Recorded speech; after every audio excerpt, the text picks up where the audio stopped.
Hello and welcome. Today I am chatting with Lance S. Bush. He is a researcher that focuses on the psychology of metaethics, which I'm sure he can explain much better than I can what exactly that entails. He does quite a lot of writing on the dispute between moral realism and anti-realism. He holds a PhD in psychology from Cornell and a master's in philosophy from Tufts, and he is the host of the YouTube channel Lance Independent, which, if I'm understanding correctly, is kind of a play on words. Lance, welcome. How are you? Good to be here. So I wanted to have you on because I feel like you're kind of entrenched in a few different conversations that I think are really important for philosophers to be having right now. Um, One of those, of course, is the meta ethics stuff, which I want to preface by saying is not an area that I'm particularly well versed in. So you might have to explain like I'm five a couple places here. Um, but what excites me about your work and what kind of really drove me to kind of reach out to you and have you on is because I like the approach that you take to sort of navigating that incredibly messy area of philosophy. You take what I think you describe as a cognitive linguistic approach. So, in other words, focusing on how do people think about ethics? How do people talk about ethics? And in particular, you focus a lot on non-philosophers as well. Maybe even more so than philosophers themselves. I'm not sure. And that's really exciting to me because one of the big problems that I see in philosophy is communication breakdown. I don't know what it is about philosophical discourse, particularly since philosophy is, I think, supposed to be teaching us how to speak more precisely. But a lot of times, between philosophers and the folk, as we call them, I don't really like that term too much, but philosophers and maybe people who don't have formal training in philosophy, whatever that means, there's communication breakdown, I think, happens a lot. And I'm really curious about whether your approach to this very specific topic in philosophy can kind of be extrapolated to other areas of contention. And the other area that I was really excited by that you've kind of recently gone public with, I guess you could say, is you've worked in academia for a number of years, but you've recently kind of come out with some what I think are pretty salient criticisms of the academic industry itself, in particular academic publishing and the peer review process. So both of these are conversations that I think are really important for philosophers to be having today. And I kind of wanted to get, your perspective on these topics from someone that's guess on the inside, so to speak. So, unfortunately, I'll have to hit you with some of that terminology, like the technical terminology that's used in the field.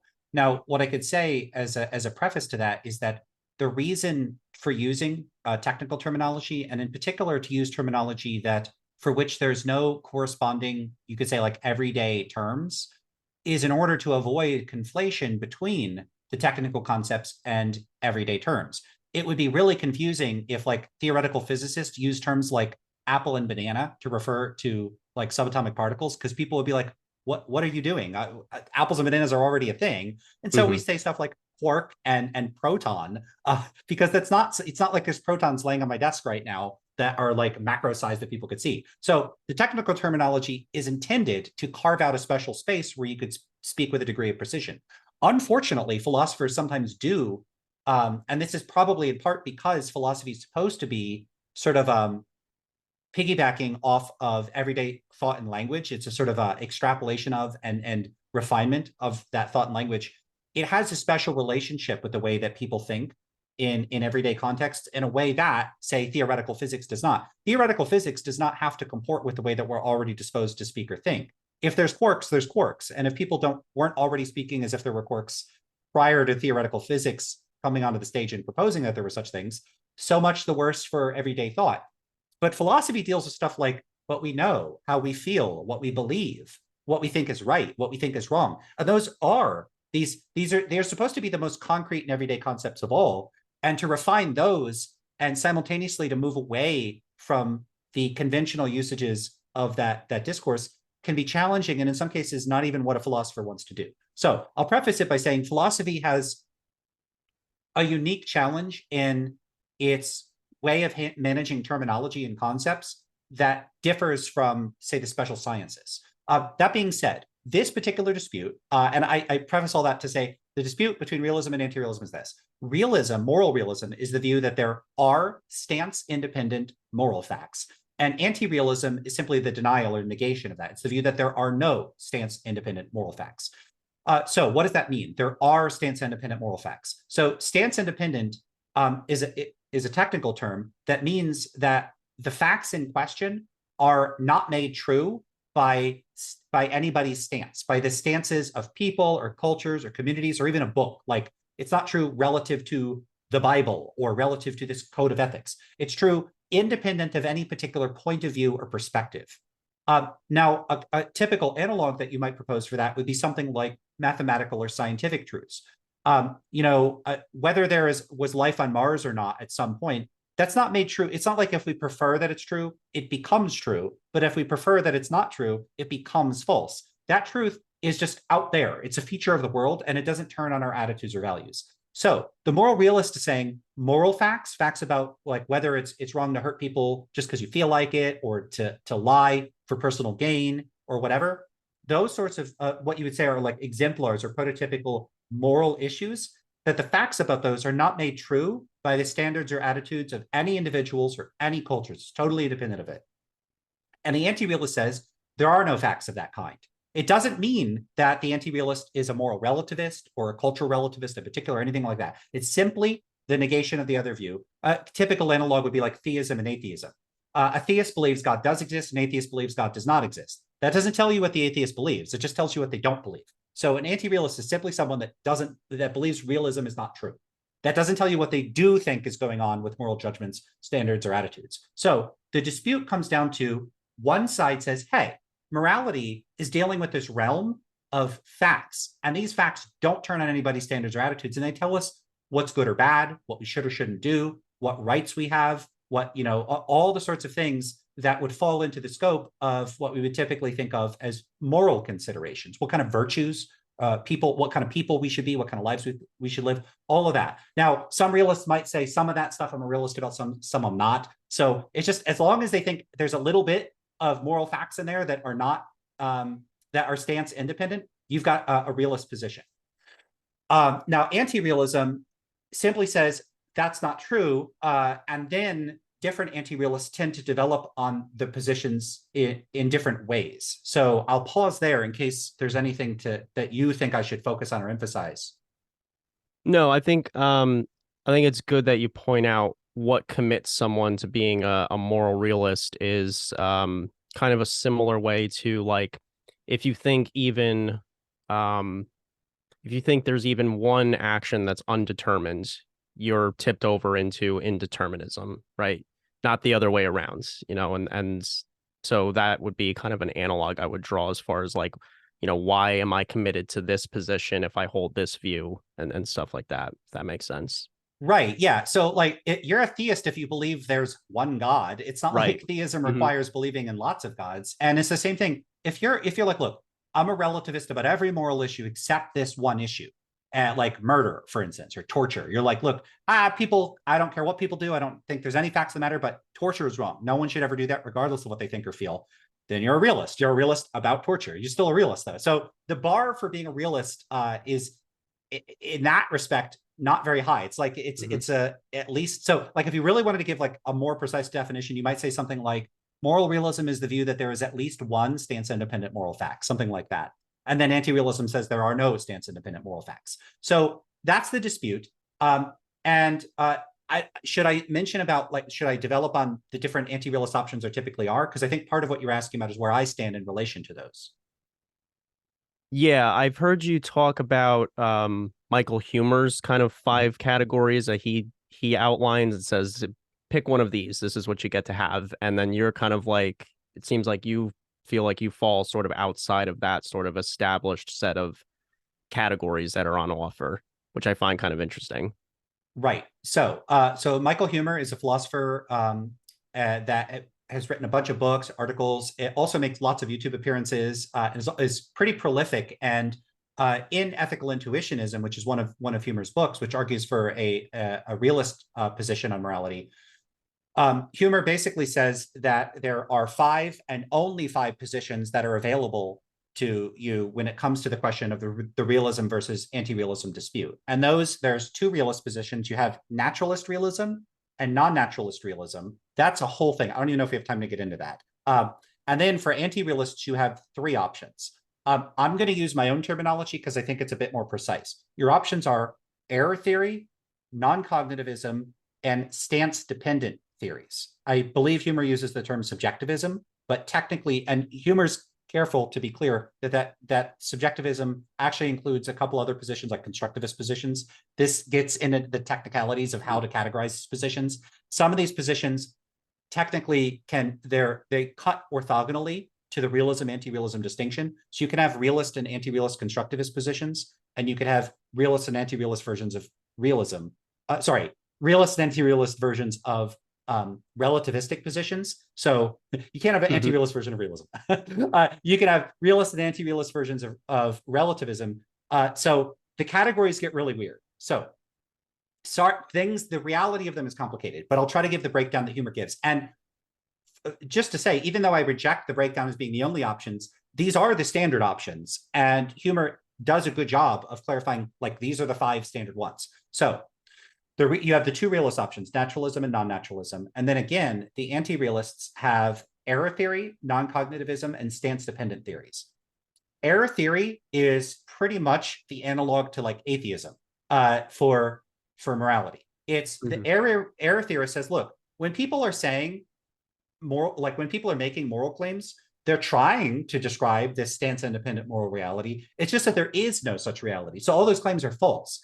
And it would be pretty similar to if someone said, God wants me to do this, or God thinks that, or God, did this thing historically. All of those statements would be false because God doesn't exist. On the atheist view, because God doesn't exist, God didn't do anything historically. God doesn't want you to do this. So you could see it's not that those statements are just expressions of emotions. The statements aren't true relative to the speaker. They are attempting to describe what the world is really like. It's just that they're systematically failing. So error theory says moral claims try to describe this like moral realist reality, but it just fails to do so. Then you have non-cognitivism, and non-cognitivism says, hey, when people make moral claims like murder is wrong, that might look like it looks like a declarative sentence. It looks like they're describing the world, but actually they're just expressing some sort of non-propositional state, meaning they're not saying something that could even be true or false. The example I tend to give is if a teenager is trying to sneak out to go to a party and the parents catch him and the parents say, you will not go to that party. That looks like it's a propositional claim, like they're making a statement about what's true. But from the tone of voice and the context, they're issuing an imperative. So it's not really true or false. So if I say, for instance, shut the door, that can't be true or false. That shut the door, how would you analyze that as true or false? So the non-cognitivist views tend to be basically saying, when people make moral claims, they're not really in the business of describing some sort of moral reality in the first place. And so they're not even candidates for being right or wrong. So they're not error theorists. They don't think all the claims are wrong any more than shut the door could be wrong. Now, I should say, I'm using the term non-cognitivism. That's a bit of an outdated term. There are all these contemporary expressivist accounts, and expressivism is the term people tend to use these days. That gets super duper complicated very, very quickly. You have quasi-realism and you get all these other stuff, all these other accounts. Now, these accounts are in some cases are hybrid views where they're kind of mixing elements of different theories. They propose alternative theories of truth. Some of them will propose deflationary theories of truth. And so they have often multiple components, and these components can often be broken apart and stuck together like Lego pieces. So you got a position that has like parts A, B, and D, but not C. Another one that has A and D, but not B, but it does have C, but it has a modified version of C. So you can see like these positions are, we would be spending the next 2 hours for me to even begin to get into these. And also there's so many of them and they're constantly like popping up. I can't keep track of all of them. So you would want to talk to the specialists that work in like contemporary expressivist accounts to like get the details on these, and they are complicated. And some of them are really cool, but that's a whole thing. And then the third category are stance dependent accounts. And those say, hey, there are moral facts. The realist is right. There's moral facts. It's just that those facts are stance dependent. They depend on people's stances. And so the most standard form of this would be some type of individual subjectivism. And what that would do is it would take a moral claim like stealing is wrong, and it says, hey, when people make claims like that, those claims are actually implicitly expressing something about the personal subjective standards of the speaker. And so you could kind of do a translation of the statement. So take stealing is wrong. For the individual subjectivist, that means something like stealing is inconsistent with my moral standards. And so let's say I'm against stealing, and I said, hey, stealing is inconsistent with my moral standards. Well, that would be true. So it does allow for true claims. It's just that the claims are only telling you about the speaker's standards. Now, other people might go, well, I don't care about your standards. And so subjectivism can mire itself in trouble where people would say, well, okay, that's a little weird because people don't treat morality as just like food preferences. They expect it to be authoritative. They expect people to be compelled by it. So I'm getting into the objections to it. But just the point is, it offers this analysis of moral claims where they could be true or false. It's just that they're true or false in a way that can vary from one speaker to another. And that's what you get for relativistic positions like individual subjectivism. It's also true of cultural relativism, where you say when someone says like murder is wrong, that could be understood as something like murder is inconsistent with my culture standards. And then that could be true or false, but another culture could have different standards. And so moral claims, if we want to get technical, are treated as being implicitly indexed to the speaker or the whatever standard the speaker is indexing into. That sounds kind of technical. It's really not. We use indexicals all the time. When I say I am Lance, the word I is operating indexically. When I use it, it refers to me. When someone else uses it, it refers to them. And so if you could take the sentence, I am Lance, when I say it, it's true. And when someone who isn't Lance says it, it's false. So there's no, like sometimes people think relativism is like obviously contradictory because they're like, how could you have a sentence that's true, that's both true and false? Well, when the sentence, what it's referring to varies based on something like who this person saying the sentence is, of course it could vary. So, I am Lance, of course, can be both true and false depending on who's saying it. The relativist just treats moral claims as operating that way. It's just that it's not quite as explicit. So you could imagine if someone, instead of saying stealing is wrong, said, I consider stealing wrong. Well, of course, for someone that considers stealing wrong, it would be true if they said it. And for someone that doesn't consider it wrong and they said it, they would be like lying or saying something that's not true. It would be false. So there's no contradiction here. There's no problem. So that's what humor, and humor's right. These are the standard three positions. Error theory, the non-cognitivist positions where they say moral claims aren't even trying to say anything true or false. And then the stance-dependent theories that say moral claims are true or false depending on somebody's standards. So I said a lot there, so I'll stop there. Okay, well, maybe there is no contradiction for someone to say, like, I consider stealing wrong, unless they were to then say that they don't consider it stealing wrong or something, assuming that that is actually the view that they hold.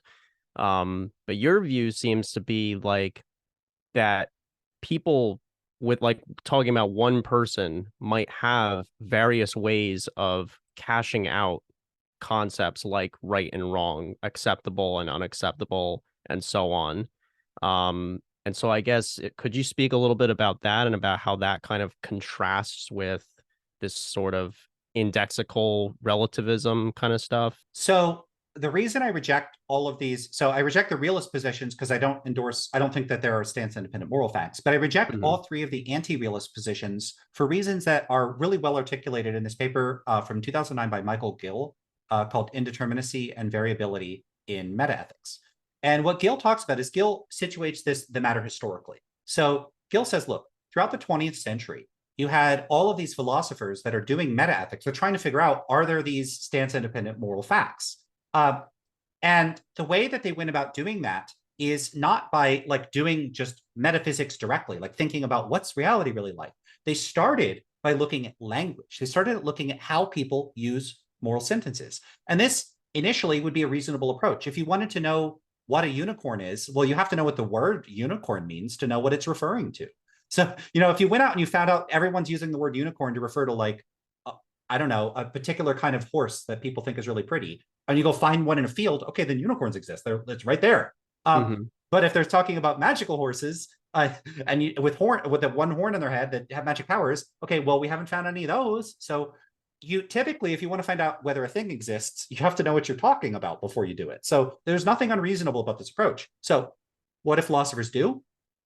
Well, what they didn't do, and what I think they should have done, is go talk to people. Hey, what are y'all talking about when you use moral claims? What do you mean? Do the scientific research, the empirical research to actually figure out how people are using language. They didn't do that. What they did is they sat in their armchair and they thought in their minds about moral sentences. So they think stuff like murder is wrong. And then they would rely on their own judgments, intuitions, and knowledge about the English language, for the most part in this case.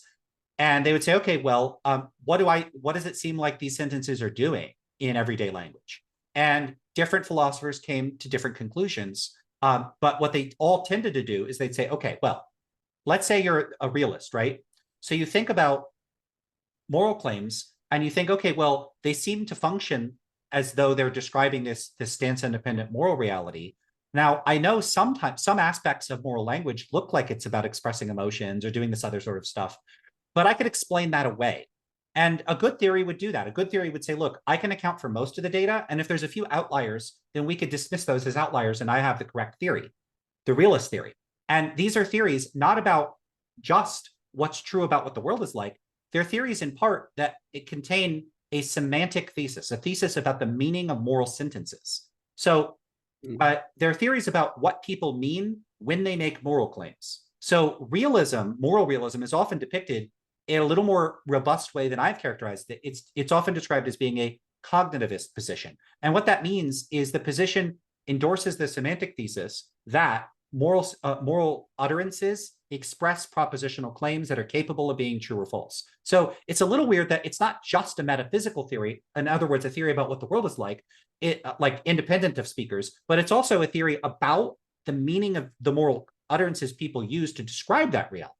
So it's in part like a linguistic theory. And that I find kind of interesting because if you look at the method they used to develop this theory, and this is true of anti-realists as well, there's nothing empirical about it. They didn't go out and actually gather instances of real world speech. They thought in their armchairs about how people speak. So the realists would take parts of speech, and this is again framing it in terms of how Gill does it. People would take the sort of exemplar cases that fit their theory and then explain away the alternatives. And the anti-realists do this too. So non-cognitivists, for instance, would say, look at these parts of speech where people seem to be using moral language to like issue commands or express emotions. Now, I know people reason about morality and make arguments, and that looks propositional, but I can explain that away. That's parasitic on the expressive functions. So you have basically two sides. One side says, it looks propositional. It looks like people are trying to say stuff that's true or false. All the other stuff is parasitic. It's secondary, and I could deal with it. The other side does the reverse and says it's all about expressions and commands, and I could explain away all the propositional stuff. And what you could see, as Gill points out, is both theories are trying to push a uniform account onto the language. They're trying to say fundamentally, essentially, all moral sentences in their essence are about doing this one thing. They're about expressing propositions, or they're about expressing emotions, that all of them are functioning in a relativistic sense or a non-relativistic sense. There's no variation. And so what Gill suggests is maybe this was a mistake. Why are we assuming everyone everywhere, whenever they make any moral utterance in any context, in any circumstance, at any time, they all always have the same uniform and determinate meta-ethical presuppositions behind what they're saying? Why assume that? Maybe that's just wrong. So that's what Gill says. And there's two possibilities if that's wrong. Well, maybe there's more. But the main two are this. It could be that people vary. It could be sometimes people are relativists and sometimes they're not relativists. Sometimes they're expressing emotions only and sometimes they're not. It's just, yeah, maybe people vary in the meta-ethical components of their moral speech. But there's another possibility, and this is the one that I endorse, which is that everyday moral language just has nothing to do with meta-ethics. It's not what people are trying to do. And Gill gives a great example. And I'll give my own example. Gill gives the example of mathematical Platonism. You know, it's this heavy-duty metaphysical thesis about the fundamental nature of numbers. And there are Platonists who endorse the view, and there are anti-Platonists who say the view is wrong. Now, think about everyday situations where a person is like adding up the tip at a restaurant. They're like, yeah, it's $7. Is that person implicitly committed or explicitly committed even to Platonism or anti-Platonism about the metaphysics of mathematics, that's silly. Mm. No, it's not the business of everyday mathematical language to require one to take a stance on these metaphysical claims that just don't, they're not relevant to what a person's doing. Is that So kind of Gill says, similar to what Quine says about like how we can talk about things without being, I forget how he puts it, like ontologically committed to them? Like we can talk about unicorns like without being committed to the view that unicorns like actually exist. Is that kind of similar to that? I don't know, I would want to see the context in which that was Okay. stated, but there, it sounds similar. Sorry, I didn't Yeah. mean to So break your no, no, your no. focus. No, it's all good. There's going to be some stuff about indeterminacy that probably there's quite a bit of overlap in what's going on here, because this alternative proposal is an indeterminate proposal. That it's so the example I tend to give. Okay, well, I'll give my example. The example I tend to give is one that people might be more familiar with than Platonism and anti-Platonism, Mhm. and that's quantum mechanics. So quantum mechanics, there are quantum mechanical like events occur constantly all the time every day. There, quantum mechanics deals with the like super tiny world in physics, and there's all sorts of these microphysical events going on all the time, but they're not like visible to people. We don't typically notice them with like everyday ordinary tools of perception. We don't see or hear or taste or touch them unless we're using like instruments in a physics lab or something. So everyday thought language just isn't in the business of addressing the kinds of phenomena that occur at the quantum mechanical level. And yet, when we talk in causal terms, we talk about events happening in the future. Well, those events are underwritten by all these quantum mechanical processes that are going on. So we could suppose that if a person says something like, two people are arguing. One says, "Hey, I think it's going to rain tomorrow. You should bring an umbrella." Another person says, "Yeah, I checked the weather. It's not going to rain." It'd be really weird to say, okay, well, when they are having that discussion, which view of causal processes, which quantum mechanical theory about the nature of causal processes is underwriting those utterances? Like, are they endorsing the Copenhagen view of quantum mechanics? Some hidden variable view, the many worlds view? That'd be really silly. It's just they're not trying to say anything about that. And so if you unpack the meaning of what they're doing, it doesn't take a side on that. And that is a bit similar probably to some of the points that Quine is making. I'm trying to think of where there might be like okay, so here would be one example. So if you live in one region of the world where every swan we've ever seen is white, and we say swans are white, and then we travel to, and I think this is a real historical event, like you travel to Australia, there's this bird, sure looks like a swan, but it's not a white swan, it's a black swan. Okay, Mhm. is the term swan, does it refer by definition to something that is not black? It's only only white bird, these like white swan-like birds count as swans? Or are they both swans? Or is it that these are actually, you need a different term for each one of these? Well, I don't know that there's no fact of the matter about this. I got this example from Kane B, who just made this point like a Mhm. day or two ago. So Kane B made this point. So people should go see Kane B's stuff. Kane B's awesome. Um, Mhm. so so the point there would just be that references to swans, I don't think that there's any determinate fact of the matter about how people resolve that issue when it arises. It's, does the term swan encompass or not encompass this new thing that no one had considered prior to encompassing it? There's not a fact of the matter, because I don't think that words like swan have fixed meaning and references that are somehow determined independent of the functional role that the term is playing in the speech acts in which it's occurring. So I would just say it's indeterminate between those. But you are going to have people that take much more robust views about the nature of language that are going to say, no, like these terms like have these meanings that float free of these more, you could say like parochial context driven usages. And I just think those views are based on mistaken views about how language and meaning work. And often I think that they are importing a bunch of what strikes me as extraordinarily implausible metaphysical presuppositions. And they just strike me as really weird and unnecessary. I tend to favor more ontologically sparse views. And my views about language are no different than that. But that would be getting off on a quite a bit of a tangent. There's a lot of philosophers that want to get their metaphysics in order first, like even before we even start having conversations about anything. We have to get our metaphysics. Maybe there's some that think we need to do our metaphysics and our epistemology kind of in tandem with one another, that kind of go hand in hand in some areas. And then we can start doing our ethics and we can start doing all this other fun philosophy stuff. But we've got to get our metaphysics, settled first. We have to agree on what is there, and then we can do all the other cool stuff that philosophers get to do. To me, it almost sounds like you're saying that that's not necessary, like that maybe we don't need to get stuck in the weeds, which is quite often a lot of times what happens, where you have philosophers arguing over what makes a martini a martini, those kinds of things that philosophers I think get ripped on quite a lot, often by non-philosophers, and not entirely without justification, I guess, like, because it's that stereotypical kind of, here comes the philosopher to complicate everything. And it almost sounds like the approach you're taking is like, it's not like, I don't think you're doing exactly what like Kant did, where you're saying like metaphysics is BS and we don't need to worry about it at all. But it almost seems like you're trying to take more of like a pragmatic approach of like, let's think about, is it absolutely necessary for us to get our metaphysics in order for this particular issue or some other particular issue? Like, is it possible for us to even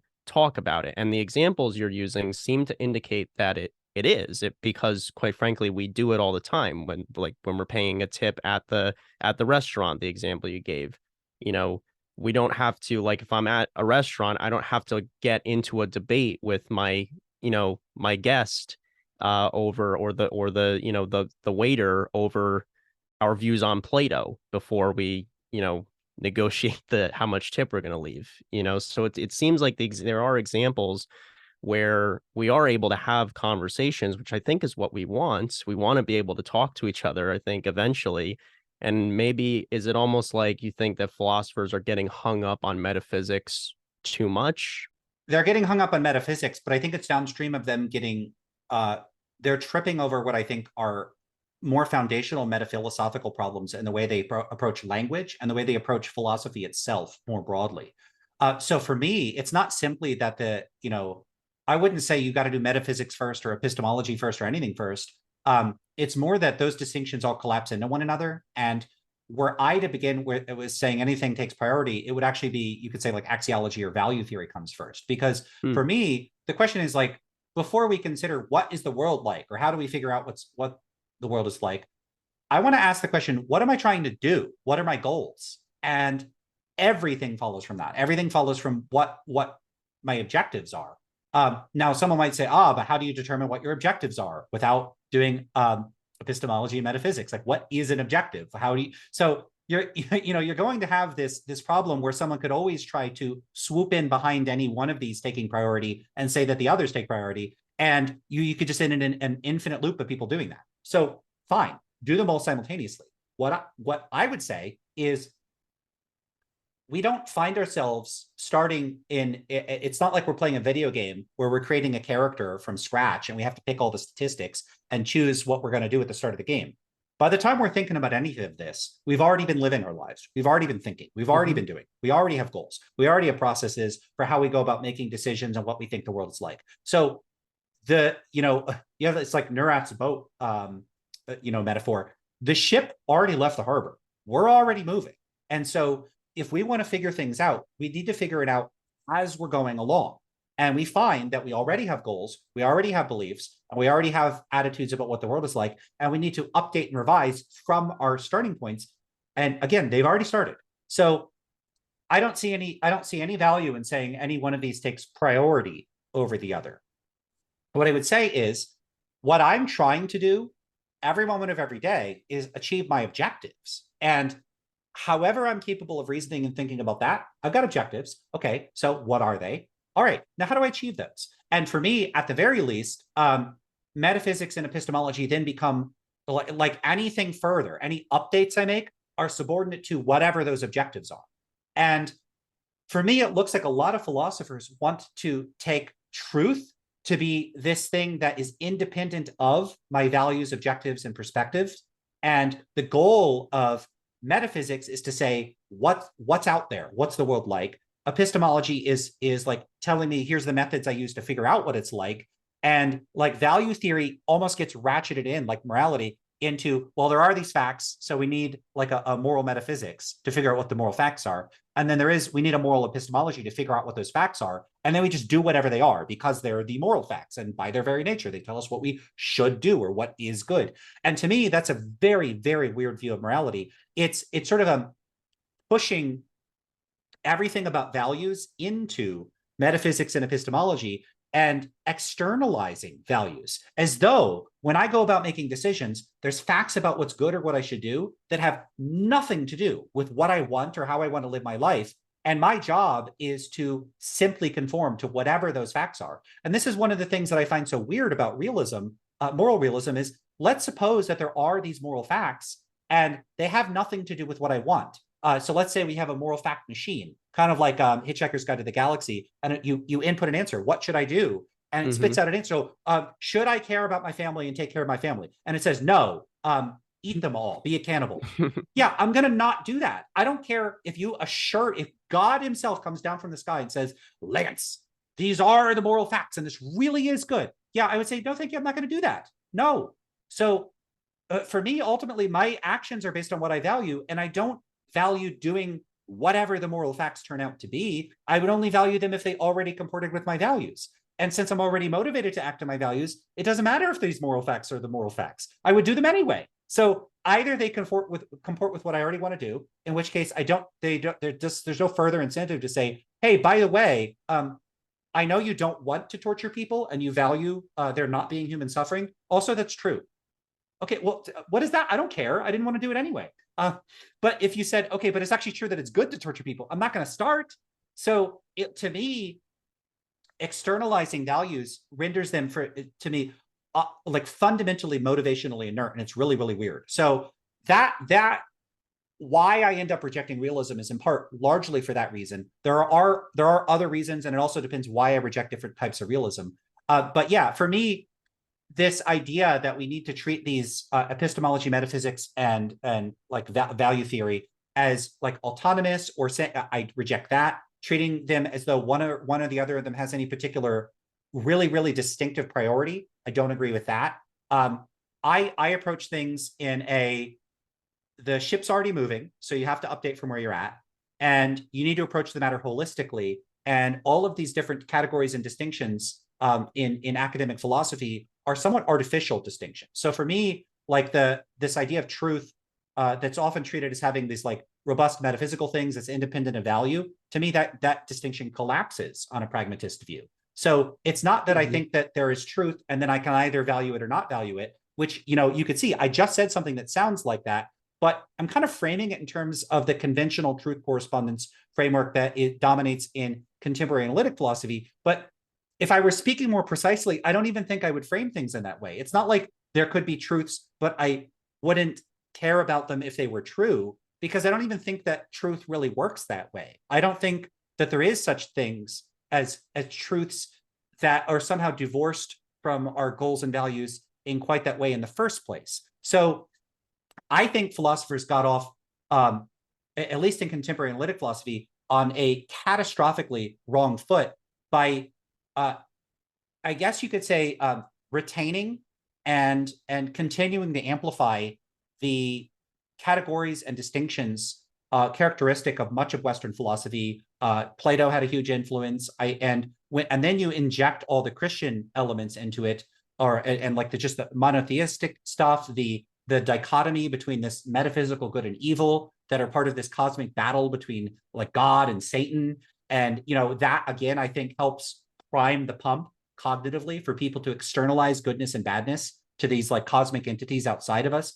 I think that I know I'm blasting with a lot of stuff here, but it's all interwoven. And this whole idea of goodness and badness and the like truth being this thing that's distinct, I think all of this is really a kind of it's a contingent feature of the path dependent ways, like the idiosyncratic ways in which contemporary Western philosophy and more recently analytic philosophy developed. And I think that that sort of two-pronged injection of Greek philosophy and Christianity into the sort of underlying foundations of Western philosophy kind of got things off on a totally screwed up start to begin with.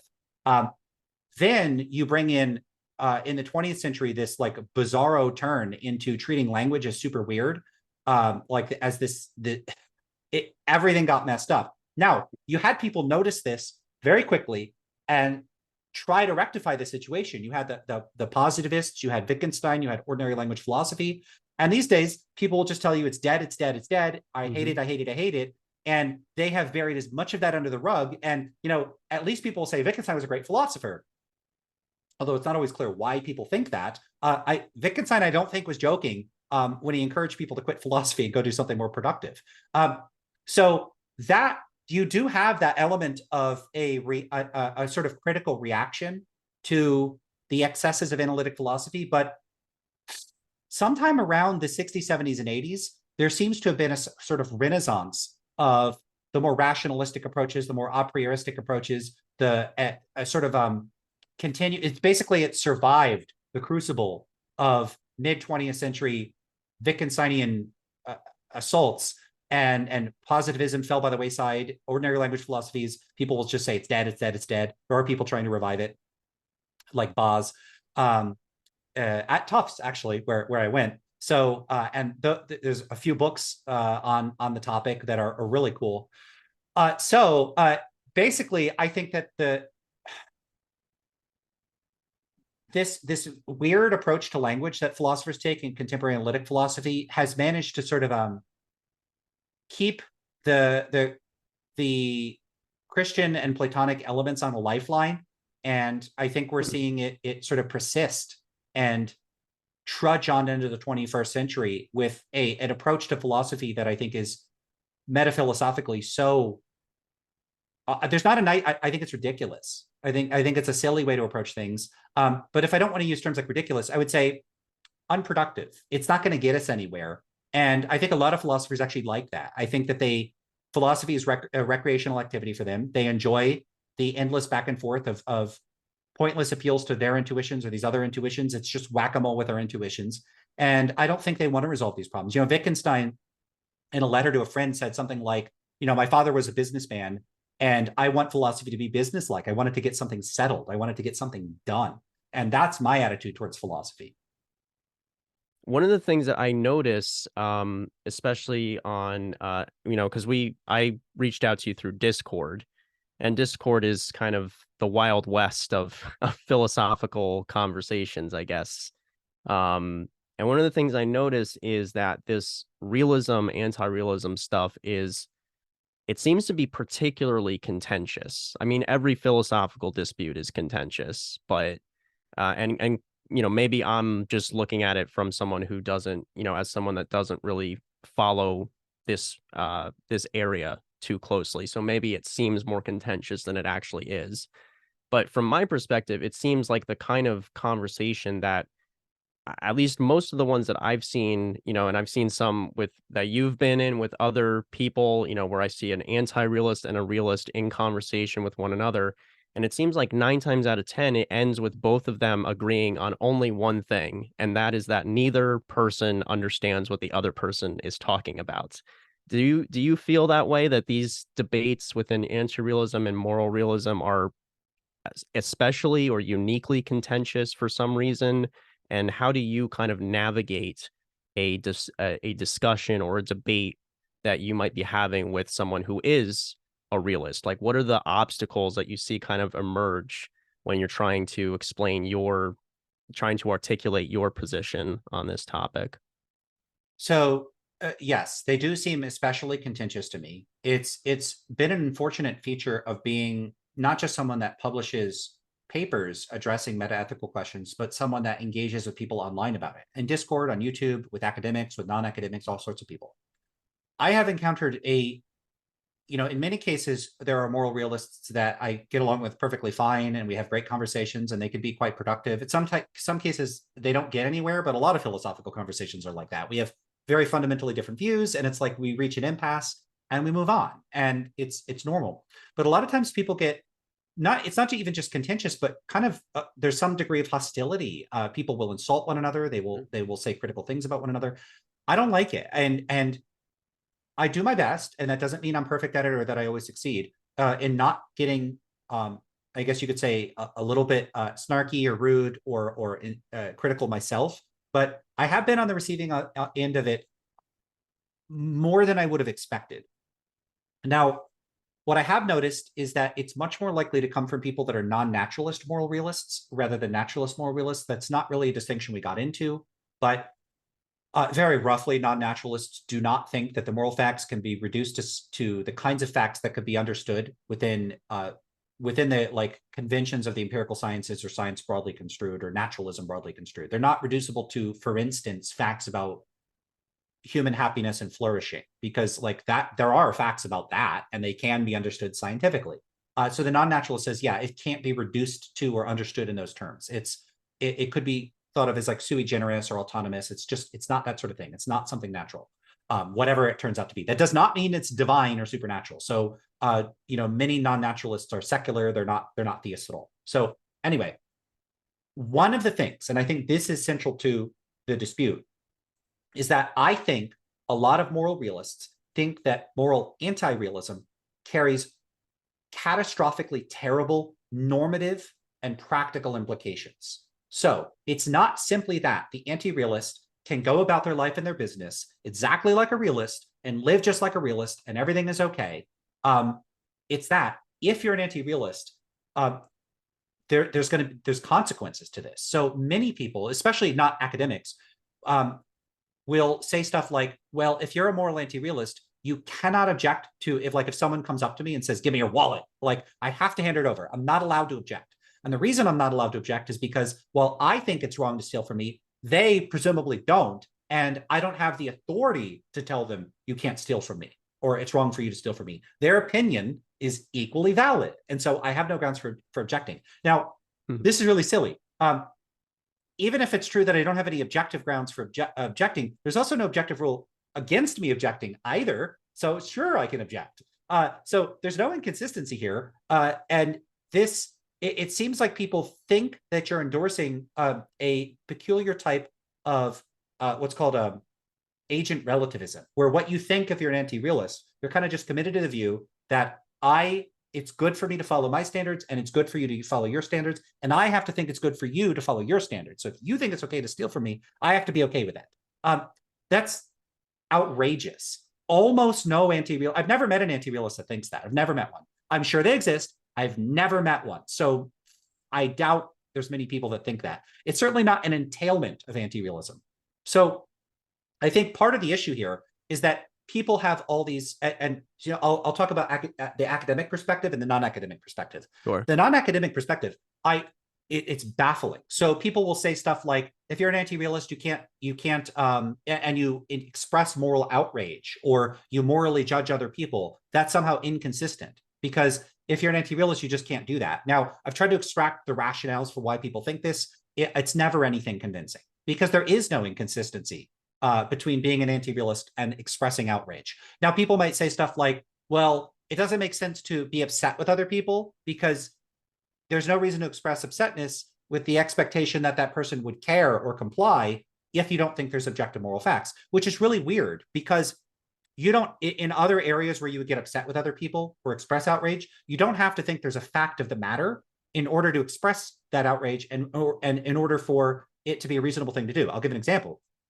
Let's say I go to a store and I see, I don't know, a pair of shoes and it's a nice pair of shoes. And I look at them and I think, $100 is reasonable. So offer $100, the person goes $800. And I could say, that's outrageous. That's a ridiculous price. So we could disagree on the price and start negotiating about it. Now, is there a fact of the matter about what the price is? Are there stance independent price facts that determine what shoes cost and what cars cost? No, that's ridiculous. Of course there isn't. There's a price I'm willing to pay and a price you're willing to sell. And there's no fact of the matter about like the true price, independent of what we want. And yet you could still imagine people being outraged over differences in how to allocate resources or how to reach a consensus or that sort of thing. Same thing, there's a water shortage and I want to buy water from somebody and they say $100 a bottle. I could be outraged. Now, that's going to inject moral issues, but like you could disagree. There's no fact of the matter about what the price is. There might be a fact of the matter about like morally what the person ought to sell it to me for. But just the point is, there's no such thing as objective prices. And yet people can be outraged over the prices of things. So you Well, can and be there outraged seems because you're not getting what you want. There doesn't have to be a presumption of facts about it, the matter. Yeah, well, actually, that was kind of what I was going to point out is that it almost seems like, I mean, I think to a large extent, like, and like in a gut emotional reaction to something is kind of involuntary. Although you're the psychologist here, so maybe you would know whether that's correct or not, I guess. But to me, it seems like there are certain emotional reactions that we have that we could try to impose some sort of oughts and ought nots onto. Like I should not get angry if someone punches me in the face. I can hold that belief and never be able to follow it. I think usually I would be annoyed if someone punched me in the face. I don't know how much I would be able to control that reaction. So it almost seems meaningless to even talk about imposing oughts and ought nots onto emotions. You know, I mean, that's controversial in and of itself. But it also brings up another question too that I had, which is like, I mean, it's very limiting to say like, well, if um if you get upset and you, I mean, I granted this is kind of the caricature of your position, right? That you've kind of highlighted that like someone says if you're an anti-realist, then you really have no right to get upset, you know, about if somebody does something you don't agree with, which I, as I pointed out, I think I don't know how you would even embody that belief, even if you held it. How would you control that? But also, it brings up the question of like, that's not the only reason people express emotions. There's also just like an inherent value, I think, in maybe that language is a little bit too loaded, but that's the best I can come up with. Maybe there's a inherent or therapeutic value of not bottling up your emotions. So, in the point being, there are other reasons to express outrage or sadness or any other emotion than just issuing commandments that other people are supposed to follow. You know what I mean? Absolutely. You're completely right about all of that. So, the degree to which our emotions are going to be under some degree of voluntary control, but they're not under total voluntary control. So there's a certain degree of involuntary response in our reactions to other people and our emotional expression. So part of it is going to be that it's automatic. Now, if it was automatic for me to say, like if someone hits me and I say, hey, that's objectively wrong. Well, even if it was automatic, I would still be saying something inconsistent with my philosophical views. So the fact that it's automatic isn't going to get me out of the problem of it being potentially inconsistent. The question is whether there is an actual inconsistency between thinking there are no objective moral facts, or sorry, I should stick with the standard terminology that I've been running with, stance independent moral facts, but I'm still mad at you. Um,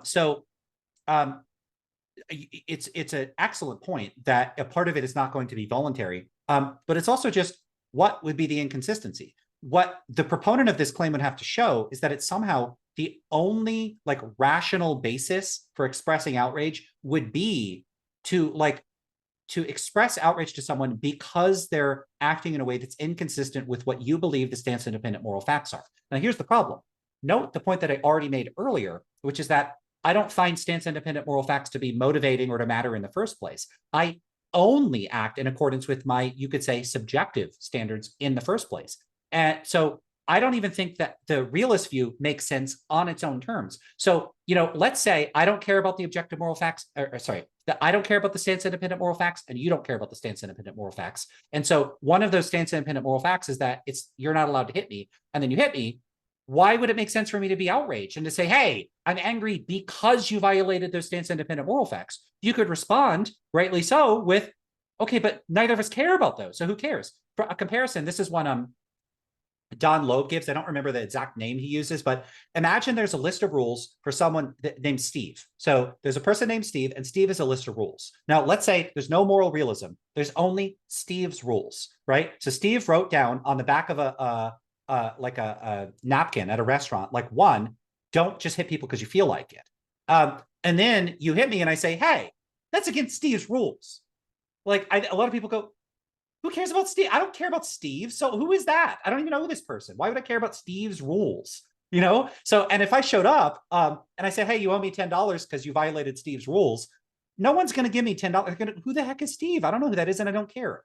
I see the stance independent moral facts to say, I don't care what the facts are. So I actually think the realist view of saying, hey, you express outrage only if there's a stance independent moral fact doesn't make a whole lot of sense, because the only way in which the person I'm expressing outrage to would be responsive to me pointing out that they're violating a stance independent moral fact is if they cared about that. In other words, if it's synced up in some way with their own emotions and their own motivations. So there is no way around something a bit like a sort of Humean perspective on this, at least I think, where why would it make sense? Like, are we just puppets for whatever the facts are, and we must comport with the facts independent of our values and interests? I think that's a super bizarre way of viewing human actions.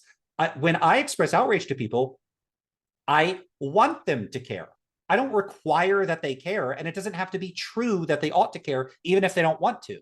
I mean, one, because my view of human psychology is that, well, if they're not motivated and it has nothing to do with their own emotional reactions to things, pointing out some fact, it would be as ridiculous as pointing out, hey, you're breaking Steve's rules. They're just going to go, I don't care. You know, and just imagine actual real world situations, right? So imagine a person actually wants to steal your wallet, and you say, hey, you can't steal my wallet. That violates the stance independent moral facts, according to which it's wrong to take other people's possessions without a good reason for doing so.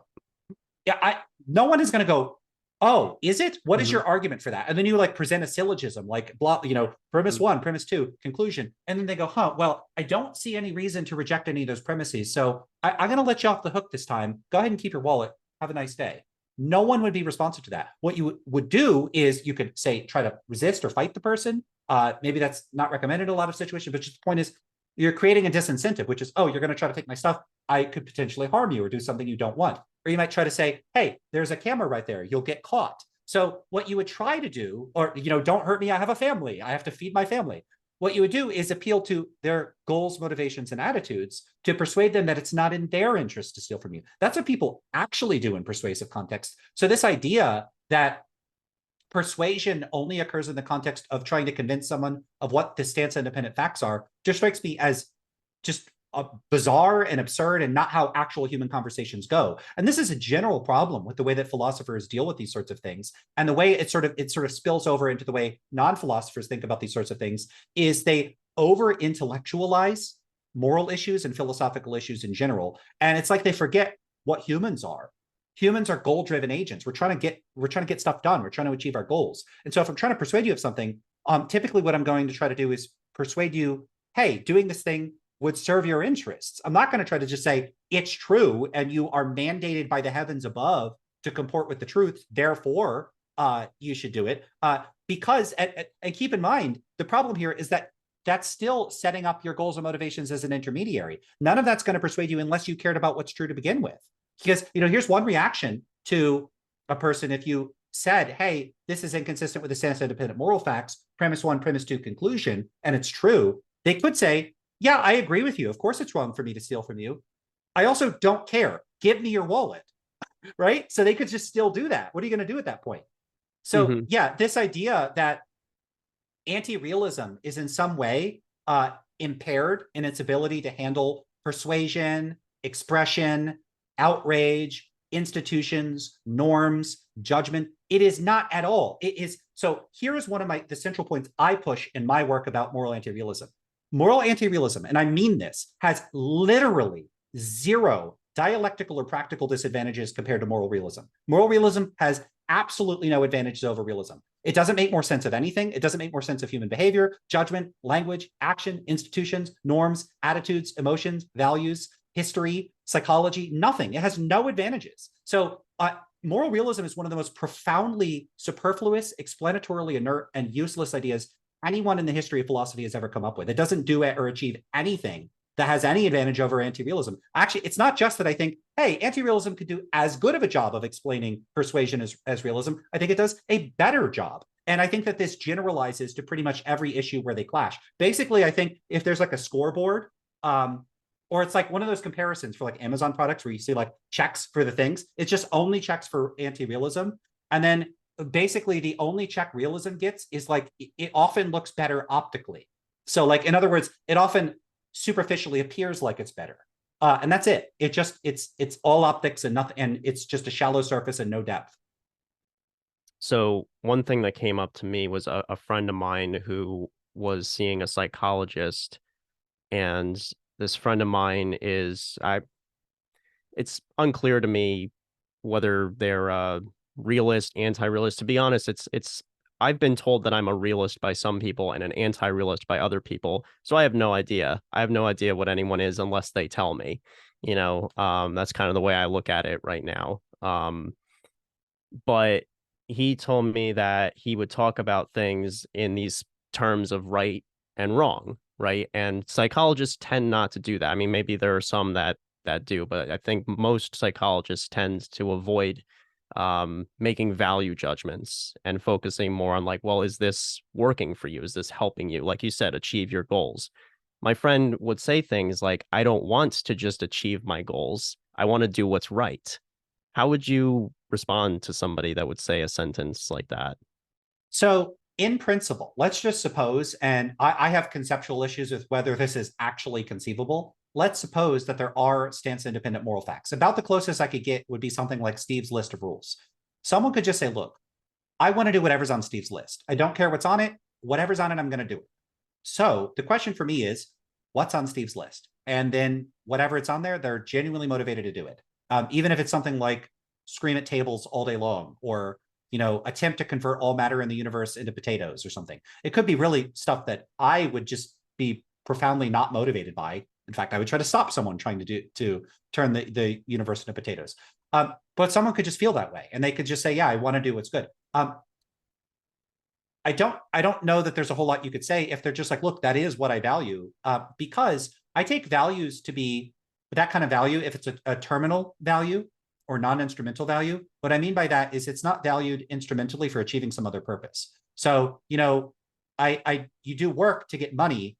You use money to buy the things you want because you value those things, right? So it's not like you value money for its own sake. You value it instrumentally, but there's things you could value for like you value them as ends in themselves. Now, if a person wants to do what's on Steve's list or what these stance independent moral facts are as an end in themselves, I don't think there's anything I could say to them. That's because I take that to be a descriptive fact about the person. In the same way, like if a person they prefer chocolate ice cream over vanilla ice cream, I don't even think it makes sense to say, well, you're mistaken about that, because I take that to be a descriptive fact about their psychology. In the same way, like, I don't know, like if a person has a personality trait, like imagine if a person scores like a 32 out of 50 on an extroversion scale. It'd be weird to say incorrect. What would that mean? It'd be like saying someone's Yeah. incorrect about like their height. Like Uh-huh. unless they're lying. I mean, like you actually measure the person and you say your height is factually mistaken. It's a kind of category mistake. It doesn't make sense to say it's mistaken. And so if a person values what's doing good for its own sake, they couldn't be making a mistake in principle. But You I don't would question whether on reflection, people really were committed to doing whatever is on this external value list. To me, that strikes me as very strange. And I think were they to sort of peel back the metaphilosophical layers and view the world from the kind of perspective I view it from, I think they would recognize that not only do they not want to do that, but it doesn't even make sense to do that. do you conceive of any instances in which a notion of right and wrong is actually serving an instrumental end? So it's not so much. So I'm not going to accept any realist conception of like what the Mhm. correct rules are or the correct moral principles to subscribe to, but humans operate under limited cognitive resources. You can't spend all day calculating. I mean, this is a problem utilitarians confront, right? So let's say you say, I want to maximize happiness and minimize suffering. It's not like every time you make any decision at all, you do a complete calculus of the full state of the universe and make a decision. We literally don't have the time or resources to do it. And if you tried, you actually wouldn't maximize utility compared to just making a decision based on some heuristic or principle or rule. Now, that's no criticism against utilitarianism. This is a point John Stuart Mill was aware of at the time. Mill and Bentham were aware of these sorts of considerations at the time. Utilitarianism was really being developed in the robust form that it ended up taking um, in sort of Western moral theory. So yeah, it's a practical question to say, hey, what heuristics, rules, and guidelines can I use to cut down on the time, energy, effort, and sort of resources I would need to make decisions that are optimizing for the kinds of goals that I want. And so that it makes sense for different professions to have official codes of ethics. It makes sense for us to have laws that write down, hey, these are the laws. Now, are the laws sometimes overly inflexible or rigid because we wrote them down and we're really precise? Yes, they are. And we have some leeway for interpretation of law, application of law. But generally speaking, yeah, the advantages there are ones that ultimately it's not about what's true, it's about what serves our ends. So those are exactly the kinds of things that I think moral philosophers should be working on. What they should be working on is sitting down together and saying, hey, what kind of societies do we want to build? We have disagreements about that. What kinds of principles, rules, norms, attitudes, standards, institutions, what can we do to make the world be more like the way that we want the world to be? Whatever the way we want it to be. A lot of the disputes that they end up having instead are a bunch of what I take to be useless, unproductive, nonsensical disputes about abstract and abstruse issues that have no practical relevance to anybody or anything. And philosophers may defend that in a few ways. They might say, well, working out the sort of abstract issues in a way where we all reach some conclusion could downstream have some practical benefits. I'm skeptical. Or they might say it's valuable in its own sake. I'm skeptical of that. Or they might say, leave me alone. I like doing it. Okay, well, I don't know that the rest of our institutions and organizations should use taxpayer money and that sort of stuff to prop up people's pointless intellectual recreation. So I'm not in favor of that. So I have heard philosophers say that. I do it because I like doing it. I'm no, it's not my job to have an entire institutional apparatus in place for you to engage in some kind of pointless recreation. And furthermore, for it to prop up what I take to be unproductive and useless metaphysical speculation. So yeah, the concepts issues you're talking about are real issues, not pseudo problems. Okay. I mean, I think the $1 million question is probably what happens when people disagree on what action should be taken. Who has the claim, to say, like if we're assuming a situation in which two people have only two options that they can take, and taking one option excludes taking the other, how do we go about deciding that? But as I was listening to you, it almost sounds like that's not really the kind of scenario you have in mind, is not this sort of like, two people stranded on an island arguing over the allocation of tree resources. So those kinds of typical hypotheticals. It sounds almost more like you're imagining like a group of people kind of hashing out as a community what, broadly speaking, is our interest, not so much what is my interest, but what is all of our interests. Is that accurate to say? Yeah, there's no issue there. This is what people already do. So people form organizations around shared goals and values, and then they pursue the interest of those shared goals and values. There are political groups, vegan activism, different group people with similar values try to get the world to be the way they want it to be. There's nothing stopping philosophers from doing that, and they could work out good principles for doing that, and they could also work out. And this is an important role that moral philosophy and value theory could play is in, okay, well, say there are two groups that disagree with one another. What kinds of rules and principles could we devise and recommend that people follow, practically speaking, to best resolve and minimize those conflicts? That ends up making value theory basically like diplomacy and interpersonal relations, which is what I think it should be. It basically, okay, so we all have our goals. What's the best way for us to act in accordance with those goals in a way where things are less terrible for all of us? Because the alternative is violence. So if there's ways for us to minimize violence, then we should go with that. But just think about a situation where we encountered, it could be a group of people, it could be aliens from another world, and all the intellectualization in the world, all the, hey, this is inconsistent with the moral facts. Imagine it's like Independence Day or some movie with aliens, and the aliens are like, yeah, we don't care. We want to eat all humans. At that point, all the moral philosophy in the world is not going to help you. At that point, you got to like blow up the mothership or something. So, it's negotiation or violence, and those are our two choices. And philosophers can help with negotiation. I don't know that they'd be particularly helpful in military endeavors, but just the point is like they're not even doing either of those things a lot of the time. They're not addressing practical questions. They're like, well, what's the correct moral thing for us to do? And it's just a fundamentally misguided approach to figuring out what to do. It's just that's weird. It's like if you went to a restaurant and you just wanted to know what like the factually correct menu item to choose is. So eat what you want. What like what why would you that was just such a bizarre thing. Like and you figure it out, and then what if it's something you don't even like the taste of it and you're like, oh, it's gross, I don't even like it. But you eat it anyway because you should, because it's intrinsically good. What a bizarre way of going about living your life. I really think that realists, this approach of externalizing values is so disconnected from actual everyday decision making. It's such a bizarre way of thinking about value and doing anything.